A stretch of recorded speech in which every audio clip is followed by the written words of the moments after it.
Praise the lord. మన ప్రభువును ప్రేరక్షకుడైన యేసుక్రీస్తు వారి అతి ప్రశస్తమైన నామంలో మీ అందరికీ ఉదయకాల శుభాభివందనములు తెలియజేస్తూ ఉన్నాను.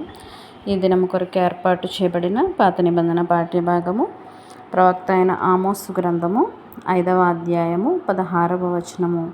నేను మీ మధ్య సంచరింపబోచున్నాను.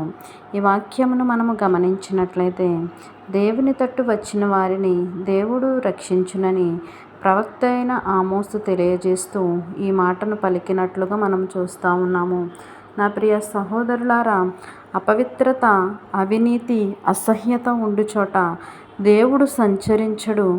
కనుక నీవు యథార్థమైన జీవితంలో నీవు జీవిస్తే గనక దేవుడు నీ మధ్య సంచరిస్తాను అని, నీ ఎడల గొప్ప కార్యములు చేస్తాను అని ఈ యొక్క వాక్యము ద్వారా మాట్లాడుతూ ఉన్నాడు.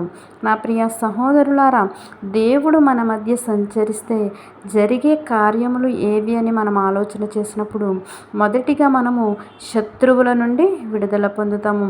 దేవుడు మన మధ్య సంచరించినప్పుడు శత్రువులు మన మీదకి వచ్చినా కూడా మనము వారి నుంచి విడుదల పొందుతామని ఈ యొక్క వాక్యం ద్వారా మాట్లాడుతూ ఉన్నాడు. రెండవదిగా మనం ఆలోచన చేసినప్పుడు మనము శరీర వ్యాధుల నుండి విడుదల పొందుతామంటాం. దేవుడు మన మధ్య సంచరిస్తే మనలో ఉన్న ప్రతి విధమైన వ్యాధి నుండి కూడా విడుదల దొరుకుతూ ఉందని ఈ యొక్క వాక్యము ద్వారా మాట్లాడుతూ ఉన్నాడు. మూడవదిగా మనం ఆలోచన చేసినట్లయితే శ్రమల నుండి విడుదల పొందుతామంట. దేవుడు మన మధ్య సంచరిస్తే మనకు కలిగిన ప్రతి విధమైన శ్రమ నుంచి కూడా విడుదల దొరుకుతూ ఉందని ఈ యొక్క వాక్యం ద్వారా మాట్లాడుతూ ఉన్నాడు. నీవు అగ్నిగుండములో ఉన్నను, నీవు పాతాళములో ఉన్నను, నీవు అనేకమైన శత్రువుల మధ్య ఉన్నను కూడా దేవుడు వాటన్నిటి నుంచి కూడా నీకు విడుదల అనుగ్రహిస్తానని యొక్క వాక్యం ద్వారా మాట్లాడుతూ ఉన్నాడు. నా ప్రియ సహోదరులారా, నేను మీ మధ్య సంచరింపబోచు ఉన్నానని దేవుడు మనతో మాట్లాడుతూ ఉన్నాడు. ఆయన మన మధ్య సంచరించాలంటే గనక మనలో అపవిత్రత ఉండకూడదు, అవినీతి ఉండకూడదు, అసహ్యత ఉండకూడదు. ఇవి ఉన్న చోట ఆయన ఉండడు. గనుక నీవు యథార్థముగా నీతి కలిగి నీవు జీవించినట్లయితే నీ మధ్య దేవుడు సంచరిస్తానని, నీ ఎడల గొప్ప కార్యములు జరిగిస్తానని యొక్క వాక్యము ద్వారా మాట్లాడుతూ ఉన్నాడు. నా ప్రియ సహోదరులారా, దేవుడు మన మధ్య నివసించేటువంటి జీవితాన్ని మనందరం కలిగి జీవించడానికి అట్టి కృప పరిశుద్ధాత్మ దేవుడు మనందరికీ అనుగ్రహించునుగాక.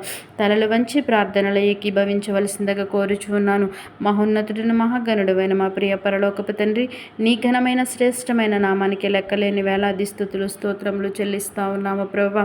అయా, ఈ ఉదయ కాలమున తండ్రి, నేను మీ మధ్య సంచరింపబోచున్నానని నీ యొక్క వాక్యము ద్వారా మాట్లాడి ఉన్నావు. అయా, నీవు మా మధ్య సంచరించాలంటే మేము ఏ విధముగా జీవించాలో కూడా తండ్రి అయా మాకు నేర్పిన విధానానికై నీకు స్తోత్రములు ప్రభువా. మేము యథార్థత కలిగి, అయా నీతి కలిగి తండ్రి పవిత్రముగా తండ్రి మేము జీవించడానికి సహాయము దయచేయమని అడుగుచూ ఉన్నాను.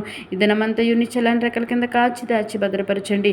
కేవలం నీ యందు భయభక్తులు కలిగి జీవించడానికి అట్టి కృపను మా అందరికీ అనుగ్రహించమని చిన్ని ప్రార్థనని పాద సన్నిధికి చేర్చుకోమని యేసయ్య అతి పరిశుద్ధ నామములో అడిగి వేడుకొనుచున్నాము తండ్రి. ఆమేన్.